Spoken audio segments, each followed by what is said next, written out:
here to participate. We're glad that you're here to participate in today's BVC meeting. We'll just do a round robin here, and then we will acknowledge all of you. Sharon Von Roach, the program manager. Dr. Shannon Austin, the RSA Deputy Director. Cheryl Jefferson, Financial Service Technician. Andy Reese, DES Director. Shirley Sapane, Executive Assistant. Reason Everett, intern. Okay, and we have Romeo Cruz, Mr. Romeo Cruz, Miss Petaway Brooks, Mr. Henderson, and Miss Addison. Okay, so I did receive questions from your BVC chair, and well, I have Miss Marie on the other line, on my other line. I'm sorry I'm late, but I had a doctor's appointment. Not all about the meeting. Okay. Okay. There's a question on here about when will the vendors be told the results of the election, which you all were notified on January 7th with your new BVC personnel. You are aware that you have one vacancy. So once you all are sworn in, then you will get together and decide who will fill that vacancy.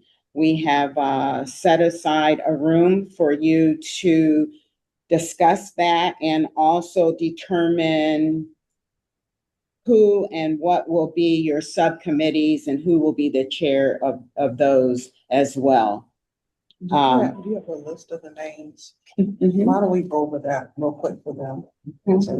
So, hey, Carl's here. No, come on in. Okay. So the candidates that were finally elected were Miss Bolden, Miss Petaway Brooks, Mr. Henderson, Mr. Romeo Cruz, Mr. Stevenson, and Mr. Walker. And all of you will be sworn in on February 17th.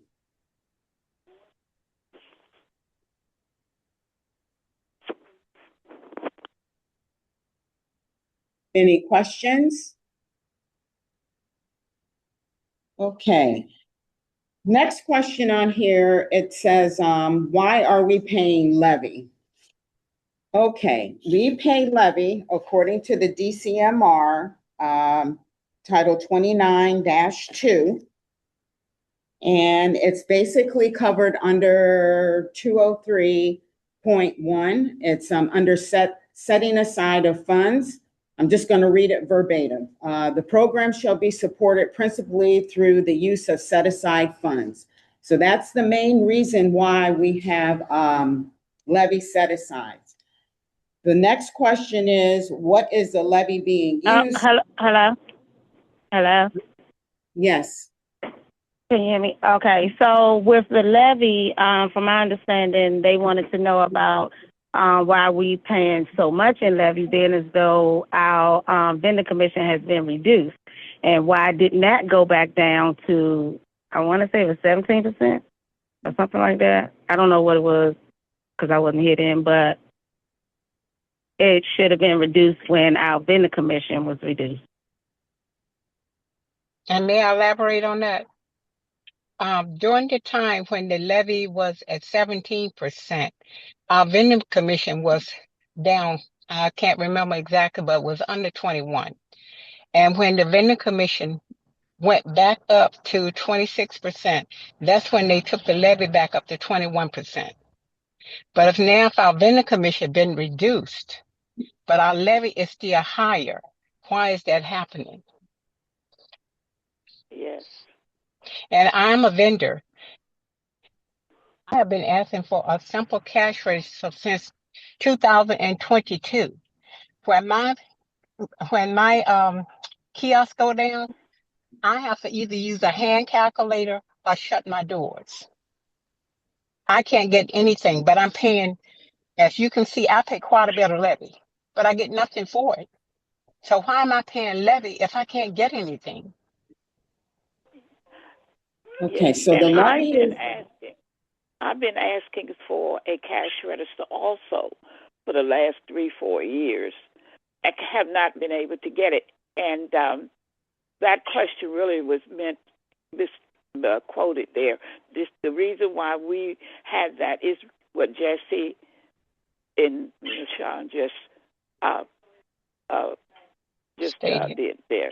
So why are we paying so much in levy when you all let the contracts from the third parties go down, reduce them down? So yes. okay. I got generally 3 comments from your responses. I'm going to start with the easier one around the cash register. So we have made an effort to try to transfer people from analog to digital. And in our quest to do that, we got some pushback. So we were trying to come up with a way to really do an assessment of rolling this out.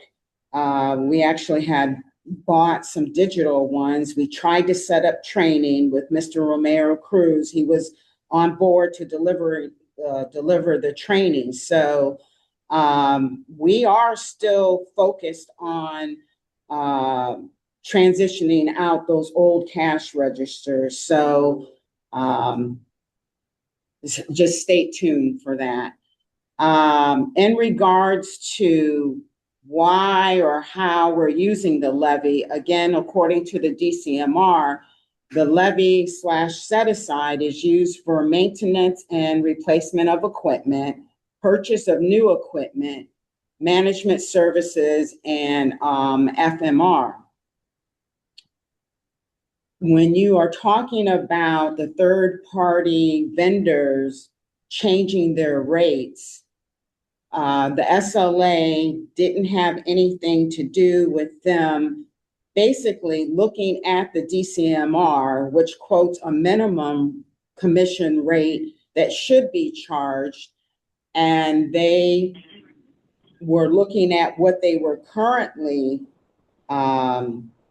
assessing and then looked at what the regs said. And so one would deduce that that's how they decided to bring down the rate.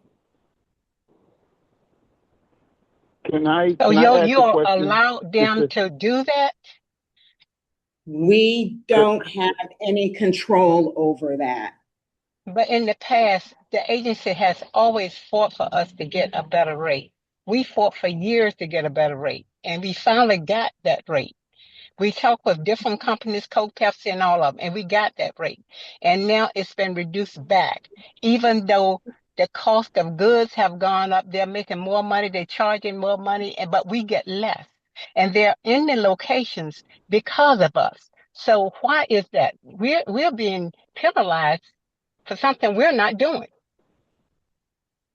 So I Could I believe, add one? I could just say Could one I thing add? real quick, before you do, Mr. Henderson. I just wanted to say, my recollection is that Ms. Vaughn Roach wrote to the BBC when this issue was raised and offered to schedule a time that we could sit down with some vendors and the third-party vendors to talk about this issue.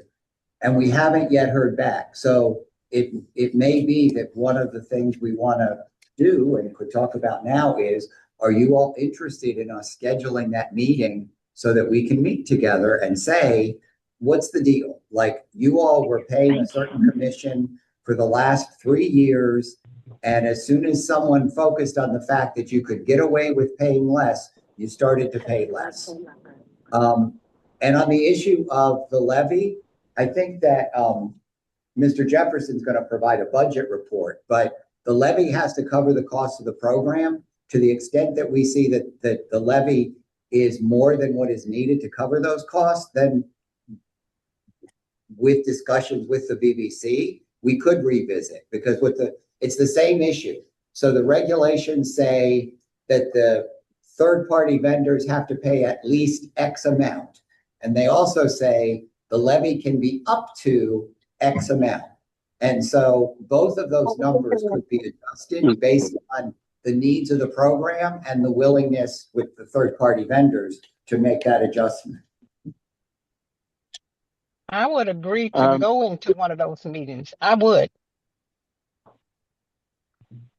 I have a question. We got an email and it stated that we wouldn't be able to sit in on the meeting. The FLA was the one that was going to sit in on the meeting, so there was no active participation. And we do have an email because I know Miss Bowden has sent one back asking about sitting in with the third party, and we wasn't allowed to.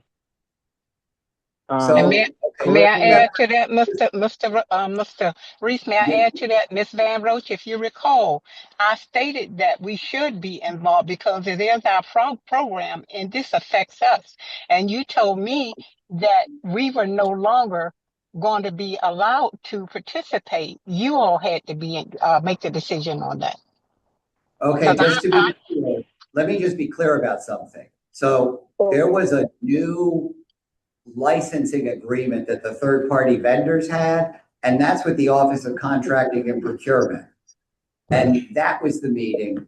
When we drafted that new licensing agreement, we shared the agreement with the BBC, got feedback, and then finalized that agreement. But that agreement does not establish what the rates are. I have a question.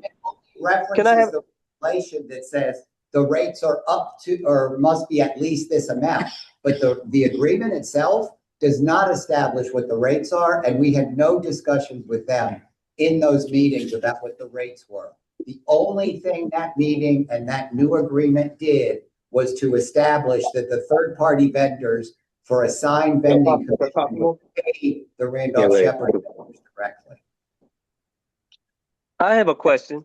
Henderson keeps trying to talk and I cut him off. So before you jump in, Mr. Stevenson, perhaps we should let Mr. Henderson get his 2 cents in. Because like I said, All right. Mr. Henderson, I don't need to keep cutting you off. But okay, thank you.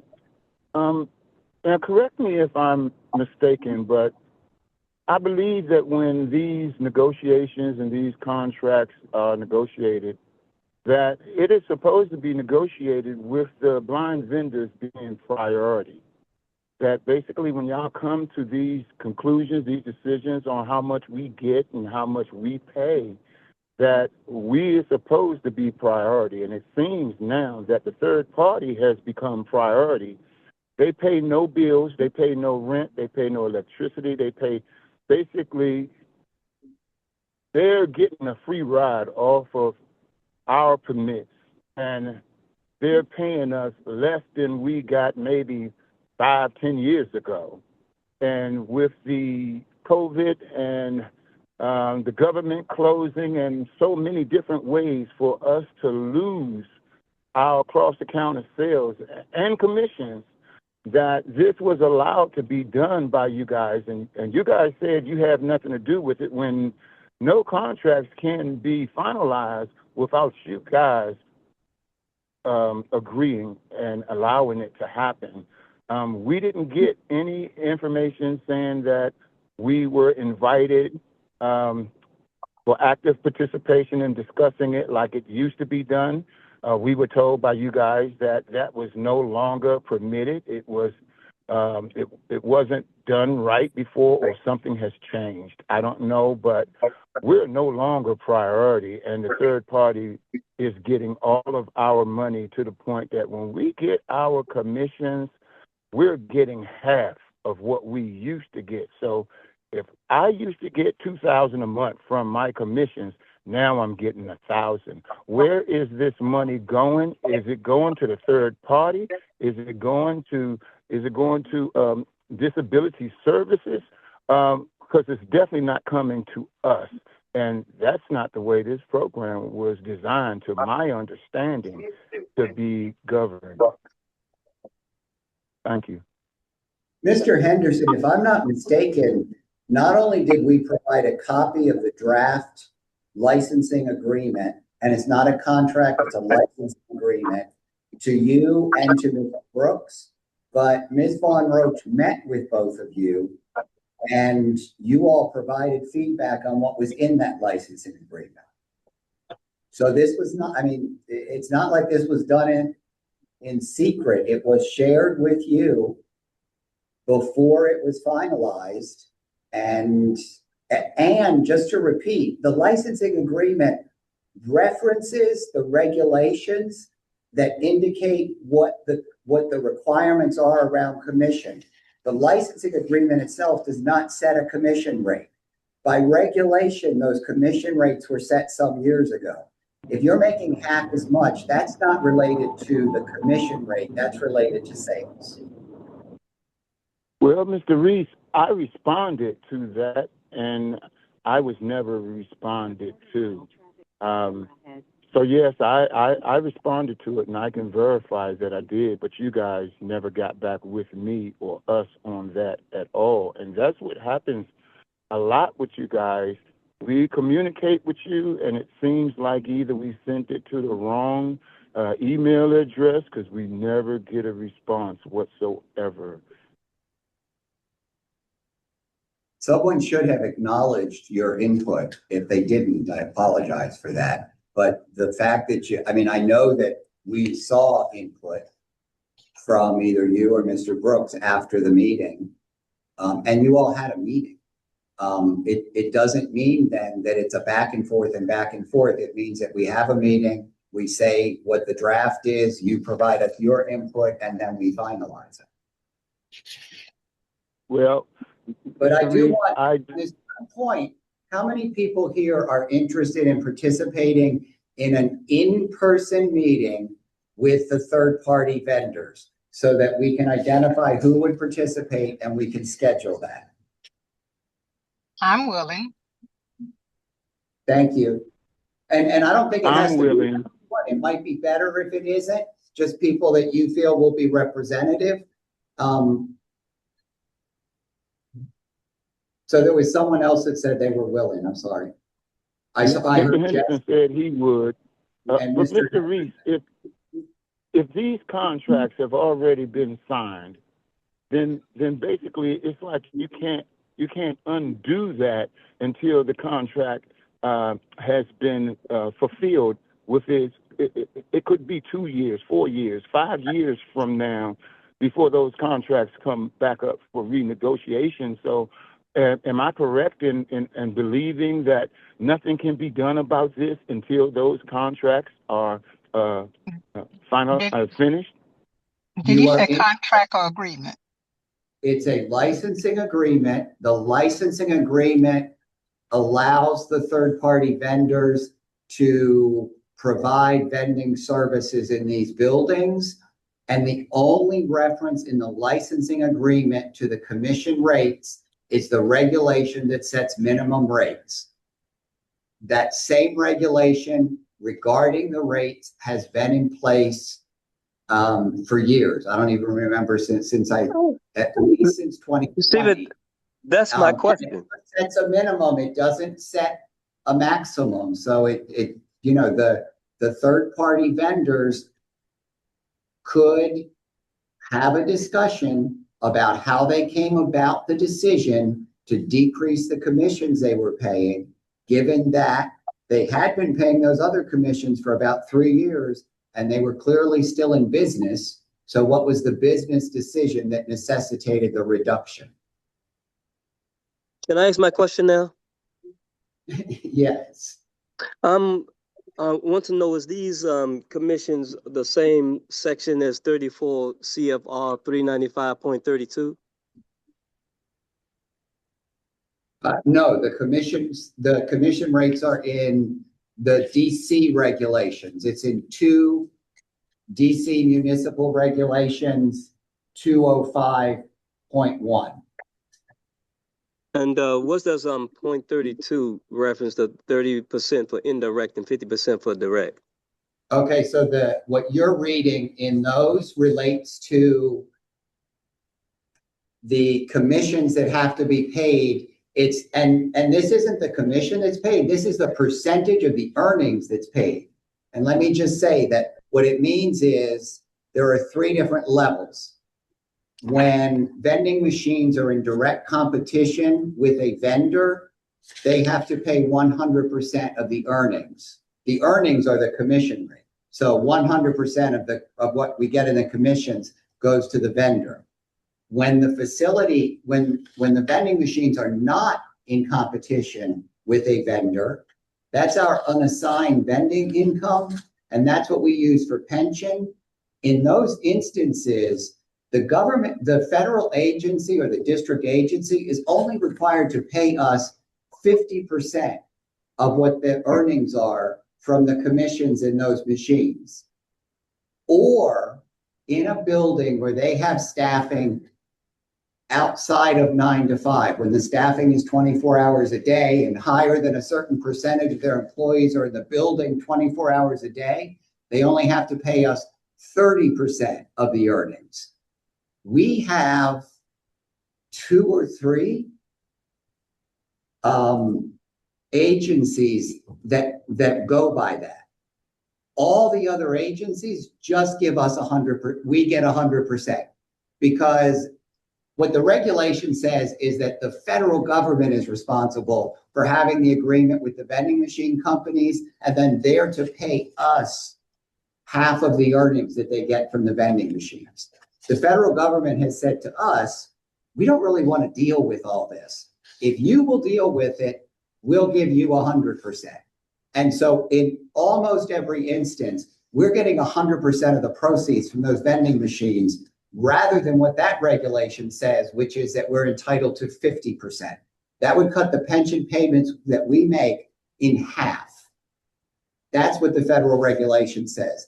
In the district, we've been getting, as I say, 100% from almost every agency for years. The exceptions I can think of are, for some reason, St. Elizabeth's Hospital, which was surprising to me, the DC Superior Court, and there's, I think, 1 other. And those 3 are the only ones where they pay us the regulatory requirement of 50%.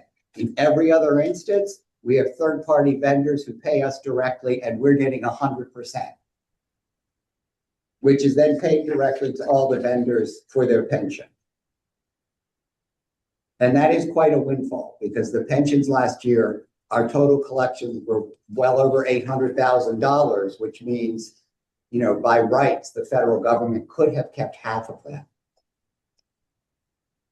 Because I was not having an understanding that whatever money, the 100% referred to whatever money that comes from there goes to the vendor, not as 100% as if it's separated between the SLA and the vendor. I thought the 100% mean whatever the number is, whether it was 50% for direct or 30% for indirect, whatever that number is.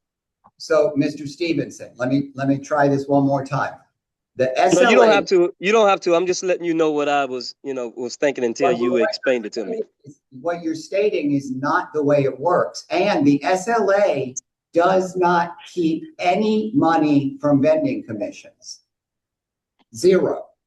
The vending commissions are paid as assigned vending when the vendor's facility is in the building with the vending machines.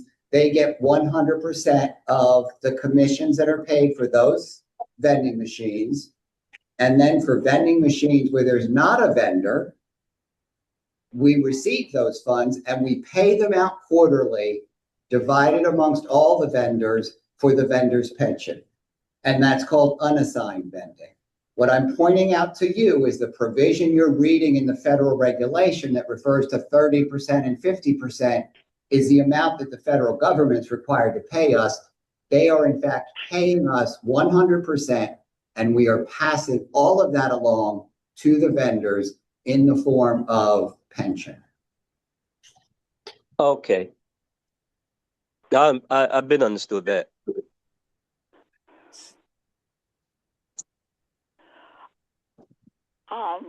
This is Miss Bolden. I would like to say that with this committee here, and all due respect to you, Mr. Reese, I feel that right now we're having a meeting, but you're really not listening to us. You're telling us this is the way it is and this is the way it's going to be.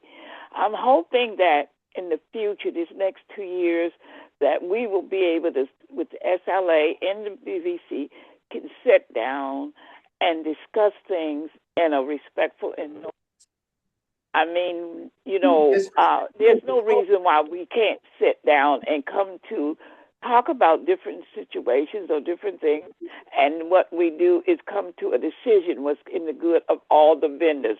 Now, you said earlier that the BVC, you had let us know about being involved in the negotiating of the contract. That's not true. We didn't know anything. We were told we couldn't be involved in it. We were ready and willing to be involved in the negotiating the contract. But we tried several times, but it was told to us we could not do it, and it was no longer being done that way, that it was being done wrong.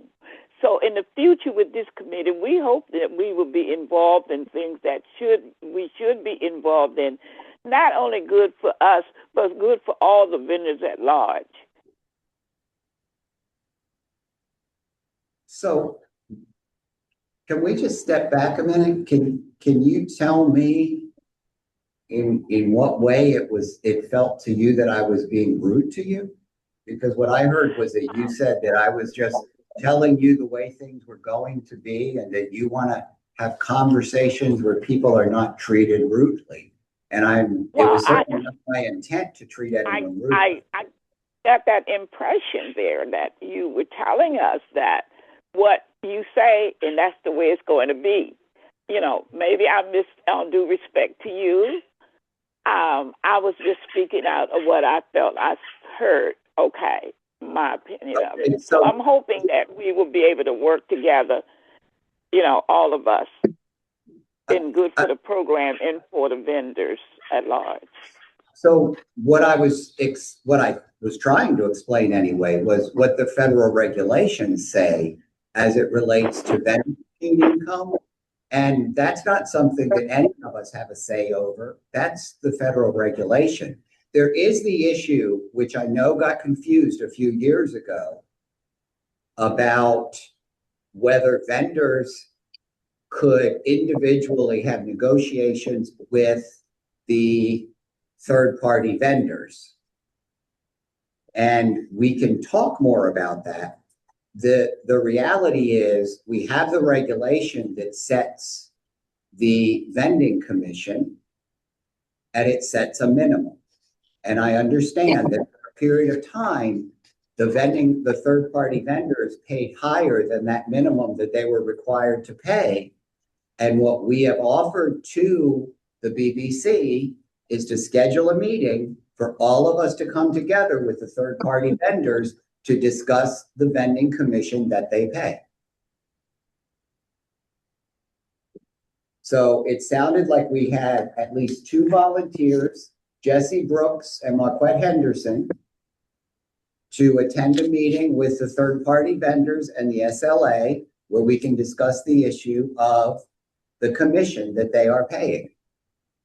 But once again, I want to say, the commission is not in the licensing agreement. So, but at any rate, we could have that discussion with the third-party vendors. If that sounds good to people.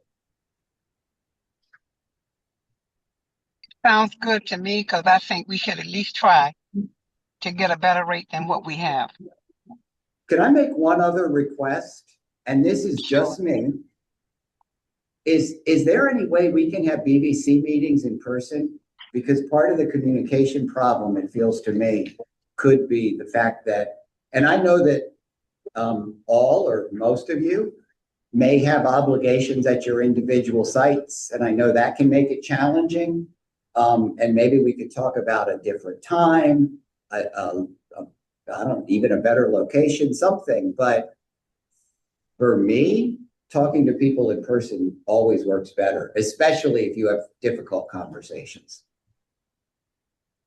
And I don't know if Mr. that's Reese, possible. may I ask, just like we got notification this morning and maybe last week about this I'm gonna make meeting them in a that few we're minutes. that we're having today, why is it that when we should have gotten that information about the third party vending commission, why is it that we didn't get any communications from you guys about a meeting, about a time or a day or anything, that basically this just came up out of nowhere and we find out that our commissions are being reduced, and we had nothing we could say about it, and we can verify through emails that we didn't receive any emails. We got no communications from you guys at all, but now you're going to tell us that we did. You guys communicated with us, and we can verify that you didn't. So where do we go from there? Mr. Henderson, what we said was when the licensing agreement was drafted, it was shared with you and with Mr. Brooks, and there was a meeting to discuss it. And I appreciate that you could say that thing didn't say anything about changing commission rates, because it didn't. We were as surprised as you were that the commission rates changed. And we did reach out and ask the BBC, would you like us to schedule a meeting with the third-party vendors so that we can discuss commission rates? And we haven't gotten a response to that communication. But now today, we have heard from you and Ms. Brooks, that you would be interested in participating in this meeting, and we will schedule it. Thank you. Mr. Yes, Mr. we Reese, do want you to schedule. may I Yes. ask the question? He keeps saying Brooks. Which Brooks are you talking about? Because I don't recall being involved. Oh, you weren't. I said Mr. Not okay, Mr. Reese. Yeah, no, it was not you. Mr. Brooks is the, I think it's called the chair of the budget committee. So that's why he was involved in this. Okay. Yeah. Thank you. Absolutely. Mr. Reese, is there a section or anything that refers to the third party vendors, dealing with them? No. Okay. I mean, yes, there's the, I'm sorry, yes, there is. It's the one I gave you. It's 2 DCMR. I'm sorry, 29 DCMR 205. Okay, yeah. All right, thank you very much. And that gives all the information about how they're required to pay, All right. Thank you. including the minimum commission. But as I said, all it says is this is the minimum commission. All right. Thank you. Okay, well, Can I just, before you move on, I just want to say, it's still on the table. What's other people's feelings about this, the form of our meeting being virtual as opposed to in person? And I appreciate, we have almost always done it virtually. I remember sitting in the conference room back on 15th Street with where we had a conference call thing in the center of the table. So I know that for the vendors who have to be working at sites and you may not have staff there, it may be too challenging to meet in person, but I'm just wondering, do other people feel like I do, that sometimes conversations work better in person? And is that something we could talk about? Sorry to throw something on the agenda that wasn't there. I have no problem with it when I'm available. Nor do I. And I know that in February, we have an upcoming meeting, and our first BVC meeting where people will be sworn in will be in person. So maybe that'll be an opportunity as well, just to try out how we do when we're all in the same room together.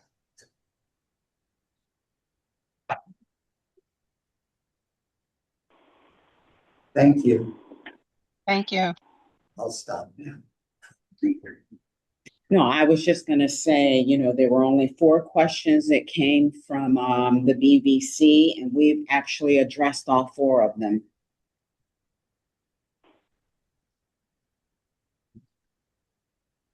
Yeah, we personally purposely put only 4 because this was our last meeting of this committee. We just stated 4. Well, thank you for your time and commitment. It's been much appreciated. And I think most of you will actually be continuing on. So there won't be a lapse in knowledge and input. Well, Ms. Okay, Sanders, so do you think that this committee, I wanted to ask a question. Do you really think that this committee and the SLA will be able to work together and not more or less be at each other's throat or whatever? We should discuss different issues and not have to be upset with each other. In other words, come to the table and talk at a round tables discussion with respect for each other, and try to make a decision for these different things that may come up in the next 2 years.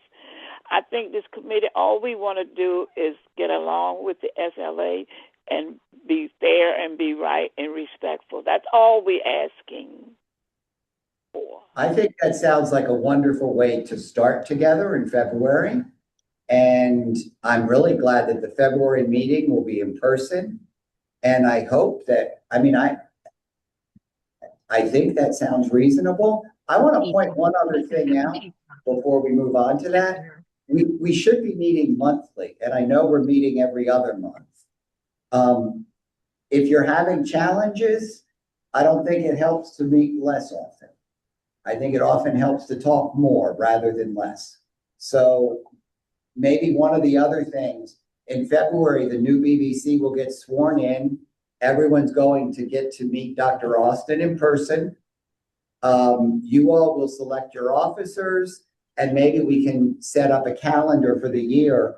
And maybe what we'll do is, we can figure out, can we do at least some of the meetings in person? How could we do it? And have that as our major focus, is how we can improve how we work together. Because I agree with you. This should be why we're here, and it should be what we're working on.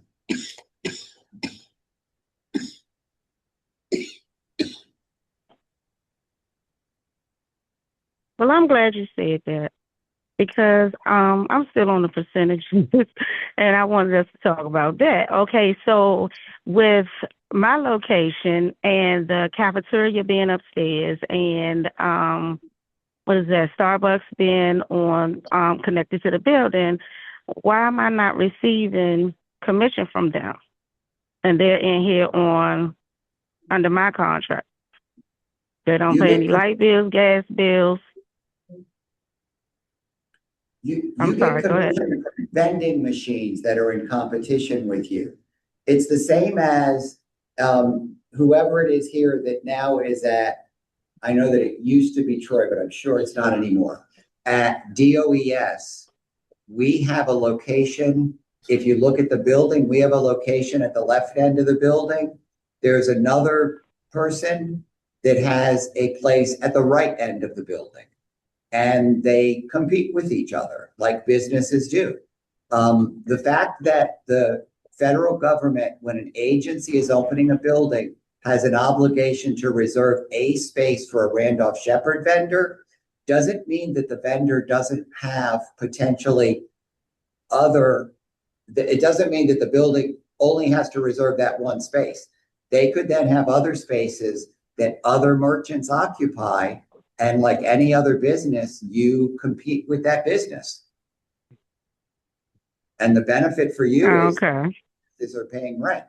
I mean, so you do have some less overhead than them. So the ability to compete should be a little bit, you should have a little bit of an advantage there.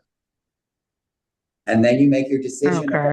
We have a facilities committee who can maybe help you with when you're having challenges with that competition. How can you improve your facility so that you fare better against the competition? Because I know like that deal, even if they weren't in competition in the building, you know, just up the street, there's like 4 other places right there. Oh, okay. Because from my understanding, GSA came in and said that Airmark was upstairs and they wasn't even paying rent because they were in here under my contract. So, and I should have been receiving a percentage from that. So Now, they if just that- got free rent, free light, and water. That's different, and we will follow up with GSA about that because that's different. If Airmark is in there based on a Randolph Shepherd preference, that's ours. And there would have to be a negotiation about how that works. You know, it's been actually relatively recently, well, in the last few years, several years, that we've had vendors who have sort of gotten a percentage or gotten a monthly payment or some kind of agreement with someone who comes in. Historically, and our vendors who've been around for a while, and I'm thinking there's only 2 of you here in this room, who've been around for a while, remember the days when if there were a cafeteria in the building and it was a Randolph Shepherd cafeteria, it was operated by a Randolph Shepherd vendor. And I think other than Ms. Brooks and Ms. Bolden, there may not be people who were here when we had folks operating cafeterias. Will we be able to do that in the future? Operate again cafeterias?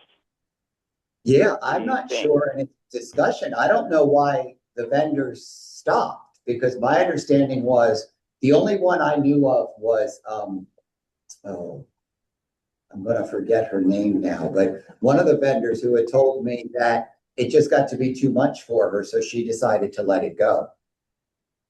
May I elaborate on that, Mr. Priest? When I was at the post office headquarters, and they wondered why I didn't go after the food service place over there, they say they was told by Tiffany that we no longer wanted the locations. Tiffany would not bid on them. When they offered them to us, she would not bid on them. The vendors never decided that. During that time, she did that because when I was at Voice of America, I had Voice of America for years before Brenda went in. And I ran the cafeteria D, I ran one at 1100L, and I did very well at all of them. So to say to someone that we had nobody capable, that wasn't true. Everybody may not be capable. There are some people who are capable. Absolutely. Yeah, I was not aware of this. And, you know, I mean, there are a couple of us who know. If we're talking about Tiffany, we're going back more than 10 years, but we should definitely revisit that because that has been lucrative for some of our vendors and really hard work, I expect. Right? I mean, that's a lot to manage. It is work, but if you got a good staff, it becomes kind of fluent that you can do it. Because like I did it for, I forgot how many years now, before I went to FAA. But I wouldn't want to do it again, I'm going to be honest. Oh, I get it. I mean, at this age, I don't want to do it again. Years ago. Yeah, that's a lot of work. But yeah, we should discuss that. And that's an issue certainly for the facilities committee, because we wouldn't want to make that decision. I don't think the SLA would want to make that decision on behalf of vendors if vendors are up for it.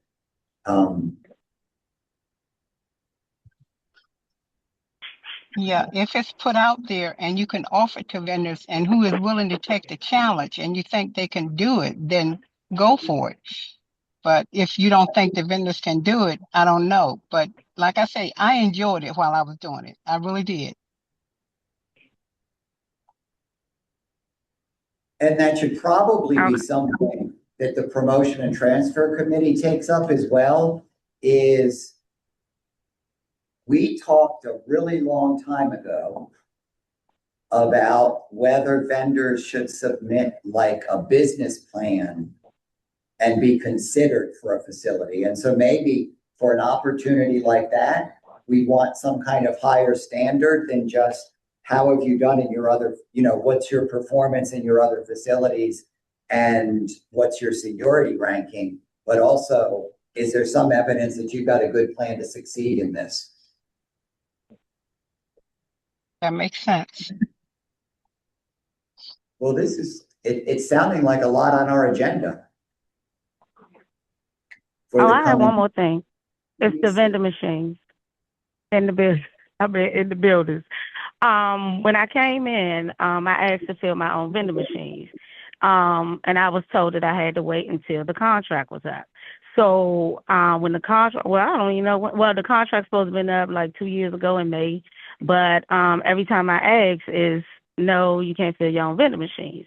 But if the people are coming down here, the customers are coming down here, expired stuff and all of that, and I know y'all told me don't give it to them, but how can you let your customers walk out of here with, expired sodas, or they didn't get their sodas? And some of them people were building management, even though I guess now they know to contact, I guess, canteen or what's that, Sundown Canteen, them people.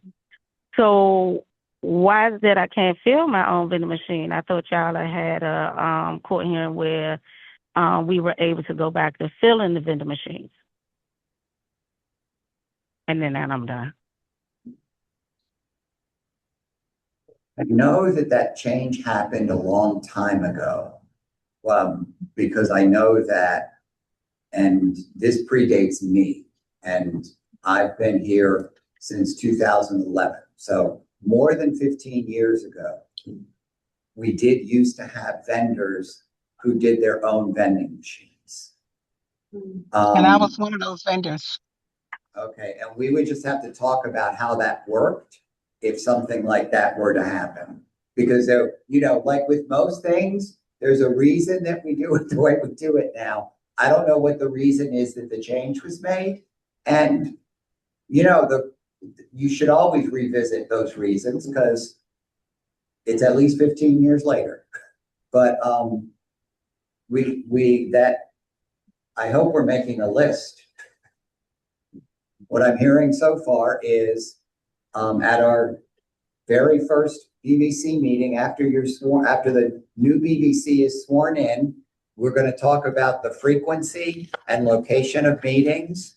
We're going to talk about cafeterias, and we're going to talk about the decision regarding the way that we manage assigned vending, which is currently we have the licensing agreements, but whether there could be some discussion about whether there are other ways of doing that. Did I miss something? Discussion face to face, the frequency, which is the next one. And then you also said the vending machine, whether to allow the vendors to fill it or not fill it.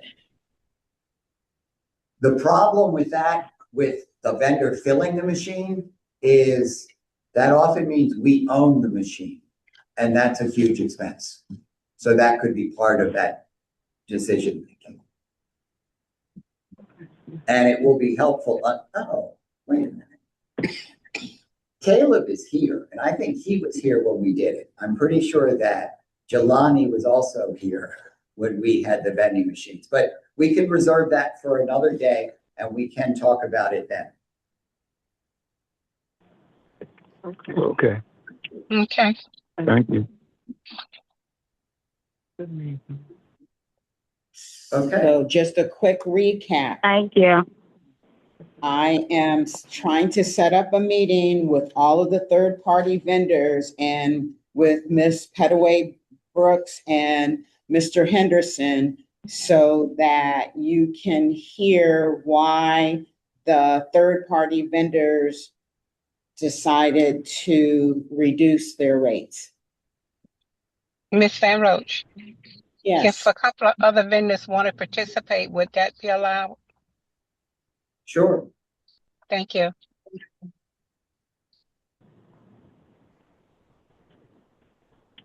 There's probably a sweet spot about the number of people. I don't know where it is, but you know, having 19 vendors would be probably too many to have a real discussion, but having enough vendors with real, you know, knowledge, experience, opinions.